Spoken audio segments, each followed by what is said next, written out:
Looking at how Alexander Albon has started the 2020 season, many people are already comparing it to what happened to Pierre Gasly at Red Bull in 2019. And while yes, there are certain similarities, both drivers are underperforming and really have quite a big deficit in terms of raw pace and race pace to their teammates at the time, who of course, for both of them was Max Verstappen. In my opinion, I think what we're seeing with Alexander Albon in 2020 is almost a completely different story to what we saw last year with Pierre Gasly. Although there are some similarities between the struggles that they are having, I think there are a lot of very major key differences, and that is what I'm going to be talking about in today's video. Now guys, don't forget, if you do enjoy the content on my channel, then don't forget to drop a like, smash that subscribe button, and don't forget to check out my social medias. Instagram and Twitter will be above, but guys, let's get into it. So, despite the fact that this video is mostly going to be looking at the differences between the Alexander Albon situation and the Pierre Gasly situation, I do think that it is only fair to look at the similarities first of all, because of course there are similarities. They are both very young drivers, although they were both up against Max Verstappen, which is never easy at the best of times. Both of those drivers had pre-seasons to get used to the car, integrate themselves with the team, and also get used to the handling characteristics of the car to try and learn what kind of raw pace they can extract from it. Now, although Alexander Albon during his first full season now in 2020 has had to contest with a very strange season due to the coronavirus outbreak, I don't factor that too much into the equation because it's the same for every single driver. And when you talk about Alexander Albon being in a top team for the second year of his career, what about some of the younger drivers? What about the rookie, like Nicholas Latifi? How much harder is it for him to deal going into the back of the grid into a Williams for his rookie season? So yeah, I don't factor the massive break and the kind of strange season, because at the end of the day, these guys are professional racing drivers that have been racing since they were kids, and they are racing in the top echelon of motorsport. It doesn't get any higher than Formula One, and they need to be used to driving on different tracks, and yes, some unpredictable circumstances as well. They need to have a certain element of adaptability, so that is why I don't factor the massive break into the Alexander Albon struggle in 2020. I think the biggest similarity with their struggle can be seen in qualifying pace, because qualifying is all about getting the absolute raw pace out of the package that you are given. It's not about tire conservation and it's not about fuel conservation. It's all about that one lap pace and that one lap under huge pressure to deliver on the Saturday. And both of them really did struggle, especially up against Max Verstappen in terms of the deficit. When you look at Pierre Gasly's average, when they both made it into Q3, it was just under 0.6 of a second. And when you look at Alexander Albon this year, over the 4 races that we've had, it's just under 0.8. However, if you look at the average when they both made it into Q3, it's just under half a second. So maybe you can give the edge just to Alexander Albon. And although we've had a small sample size for Alex, I feel like we've been on a very nice mix of circuits. We've had the short and fast with loads of elevations in Austria. Then we had the short and twisty, the Monaco without the boats in Hungary. And then the much longer, the much more higher downforce track in Silverstone as well.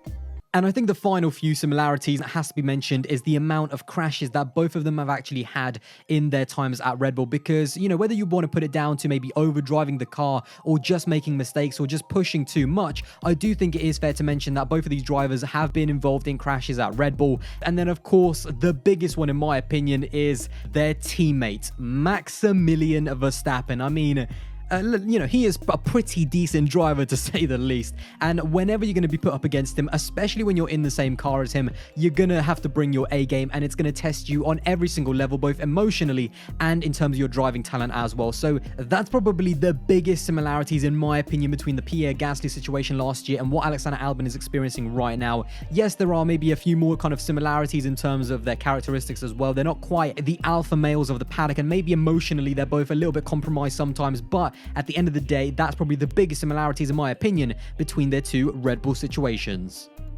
However, having said all of that, now let's look at some of the really key and big differences, in my opinion, that separate Pierre Gasly and Alexander Albon and their struggles whilst at Red Bull. Now, straight away, I do think that Alexander Albon is a better racer. Whether he's a better driver overall, I think it's a little bit too early to decide, especially where they are in their careers right now. But as a racer, I think Alexander Albon is better at overtaking. He's better at cutting through the field, and we even saw Alexander Albon's overtaking ability even whilst he was at Toro Rosso. If you remember him in places like China, where he started in the pit lane and made it into the top 10. He was able to overtake and cut through the field, whilst when you look at Pierre Gasly in a Red Bull, I think the Austrian Grand Prix in 2019 was the biggest killer to his time at Red Bull. He saw his teammate win the race up against Charles Leclerc. He saw his teammate lap him whilst he was stuck behind Kimi Raikkonen for lap after lap, not able to get through. So that was the biggest killer in my opinion. Maybe not even the qualifying pace, it was just the disappointment of seeing a Red Bull not be able to overtake lap after lap. And then even Helmut Marko came out and said some really strange things like Pierre Gasly doesn't like to overtake now.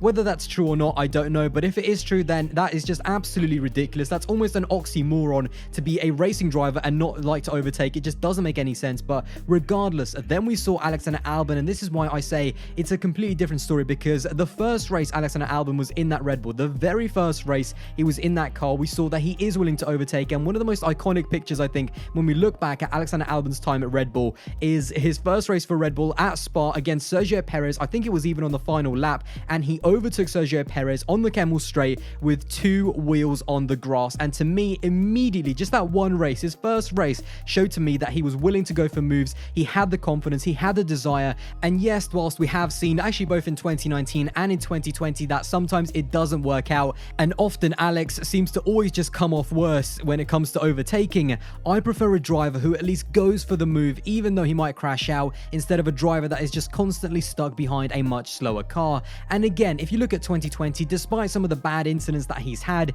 he is still going for the moves. Despite all of the pressure, despite all of the criticism, he still has that confidence. And at the end of the day, I like that, because when you look at Max Verstappen, he wasn't perfect at the start of 2018. He went for some really bad overtakes, had so many collisions, and yet he bounced back. And that is why I think Alexander Albon, that is the big difference between Alexander Albon now in 2020 and Pierre Gasly in 2019, that at least Alex still has that self-confidence. He still has that go for it mentality at all costs. And when he does get back to his best, I think we're going to see that pay dividends very, very soon. Now, I must say that when looking at Alexander Albon's results in 2019 and 2020, I do think that it is surprising the transition from going from just being shafted into Red Bull for the back end of 2019 and almost getting a podium before, of course, being taken out by guess who, Lewis Hamilton. Although I must say that his race pace in Brazil in 2019 wasn't exactly amazing, and he did benefit from the reliability issues by Valtteri Bottas and the Ferrari self-destructing. It was still unlucky that he just missed out on his first ever podium. But again, I've been very surprised by his transition from 2019 to 2020 and the fact that he's struggling maybe a little bit more.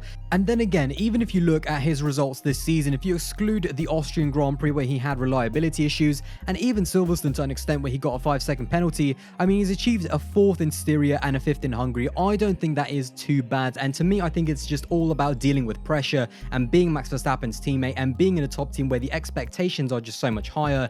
And I think with experience and more time, I think he will learn to deal with it a little bit more. So at the moment in 2020, where we are 4 races in, I don't think that the results really tell the true story. Now, the next really big difference between last year and this year is that the team are giving him much more support, or maybe better support, than they gave to Pierre Gasly. They've obviously learned a little bit more, and I think they're doing actually a really good job, because at the end of the day, there was a really big narrative in 2019, and even now in 2020, that Red Bull are this horrible team with horrible management, and I just absolutely disagree with that. I think people need to pump the brakes on it, because they need to remember that this team, more than any other team in the history of Formula One, has promoted young talent, has nurtured young talent, and they know better than anyone else of how to deal with young drivers when they are underperforming and underachieving, because this is a results-based sport. However, the way Red Bull dealt with it in 2019, I think they've learned from that, because it was absolutely terrible. Because if you remember, in early August, on the 2nd of August, there were articles coming out saying that Helmut Marko was absolutely going to give Pierre Gasly the rest of the season, and then 10 days later, on the 12th of August, it was announced that Alexander Albon would actually step into the Red Bull. So the way they dealt with that, and they kind of backstabbed Pierre in that kind of regard, I think was absolutely wrong. But Pierre Gasly was not doing well enough, and when you're not doing well enough, your seat is never safe. And now in 2020, I think they have learned from that, and they're not talking to the media as much. They're not giving those kind of responses, and I think that is much better, because as much as you feel sorry for these drivers and as much sympathy as you have over on Twitter, when you're not doing well enough, you have the right to be dropped by the team, and I think that is exactly what happened in 2019 with Pierre Gasly. So again, to reiterate my point, I feel like Red Bull, and specifically Christian Horner as the team principal, has done a much better job at handling the media and silencing the narrative of whenever one of their drivers struggles. And again, Christian Horner has been through this before with many young drivers, and now in 2020 he's saying all the right things. He's pumping the brakes on any journalist trying to say that Albon is going to get dropped, and he's saying the truth. You know, he knows that Alex is struggling, he knows that Alex is frustrated, and behind the scenes as the team principal he is making changes. And even in the last race in Silverstone there was actually quite a lot of personnel changes. He was given much more experienced engineers, and his race engineer was also switched to someone with more experience to try and give Alexander Albon the best chance to learn and develop and sort out some of the struggles that he's been having. So as much as you can hate on Red Bull, I do think that they are trying their best, but at the end of the day, as much preparation as you can do, as much help as you can give to Alex, it is the driver that has to do the talking and that can silence all the critics. Now, the last thing I want to talk about is the car, because when it's all said and done, despite this crazy season and the fact that we're still not 100% sure where all of the teams are compared to each other, overall, in my opinion, he is driving the second best car on the field, and he is driving for the second best team on the field as well. Although Max is driving the wheels off that car, when you look at the whole picture in terms of race pace in quali, race pace on a Sunday, and its use of the Pirelli tires on every single track that we've been to so far, the quality of the Red Bull team in terms of strategy, driver management during a race, their pit stop efficiency, and even the quality of their mechanics, when you remember, you know, Max Verstappen's crash just before the Hungarian Grand Prix, this is the absolute epitome of a top organization and a top team that is ready to win championships again when they give their drivers cars that can at least match the Mercedes on more than just some of the tracks, but consistently throughout a whole season. And there is also a lot of talk about how the car is designed around Max Verstappen, and there's a lot of sympathy towards Alexander Albon about how unlucky and how unfair it is for him. But in my opinion, I don't agree with any of that, and I think it's extremely ridiculous to even suggest something like that, because Max has earned the right to be the number one driver. Max has earned the right to have that car be designed around him. He is the marquee signing. He is the generational talent. He is the guy that's going to win championships for Red Bull, hopefully so in the future. And what Alexander Albon and his fans need to realize is that he is still driving the second best car on the field in the second best team on the field as well. So it's not like he's stepping in to a 2019 Williams or an early 2010s HRT or an early 2000s Minardi. He is in the second best car on the field, so he just needs to learn and deal with the fact that yes, the car is a little bit of a handful. Yes, perhaps it is tailored a little bit more to Max, but he is driving for the second best team in the second best car on the field, and he needs to appreciate that, because when you look at drivers like Sergio Perez, who's probably going to get kicked out of his team by the end of the season, when you look at drivers like Nico Hülkenberg, who's never really had a chance at a top team, and even Pierre Gasly from last year, all those three drivers would break your right arm if you offered them the chance to be in that Red Bull for this year, even up against Max Verstappen. And I think he just needs to realize that a little bit more and respect that a little bit more, because when he does that, I think he'll just naturally calm himself down a little bit, realize what kind of situation he's really in, and just learn to drive over the problem and over the pressure,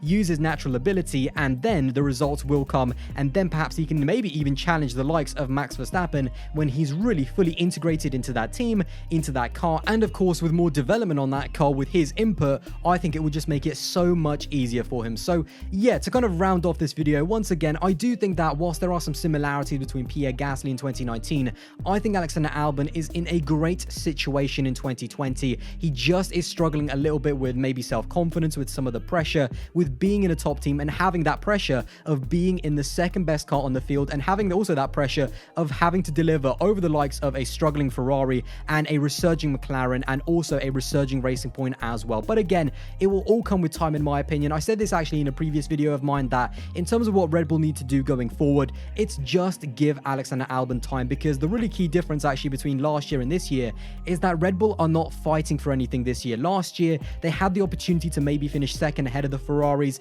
That was always on the cards, and I think that's why they needed to make that change from Gasly to Albon. But this year, they are obviously guaranteed third in the championship with Max Verstappen, and they are obviously going to end up second in the Constructors. So Alexander Albon and the Red Bull team have time on their side, despite the fact that they're not challenging for championships, and I think that's what it will come down to at the end of the year, just to give him until the end of the season and see how he develops with this car and also the team he has around him. However, the final thing I will say is that, of course, if he continues to be underperforming and not get anywhere near Max, both in terms terms of quali pace and race pace as well. And if he continues to not be able to get those podiums that he needs to get, then Red Bull absolutely should be looking elsewhere at people like Sebastian Vettel, people like Sergio Perez, who probably could be a free agent next year, and people like Nico Hülkenberg as well. Because if Red Bull are serious about winning titles with Max Verstappen, their driver lineup needs to be absolutely top quality. And at the moment, it just isn't with Alexander Albon with where he is right now in 2020.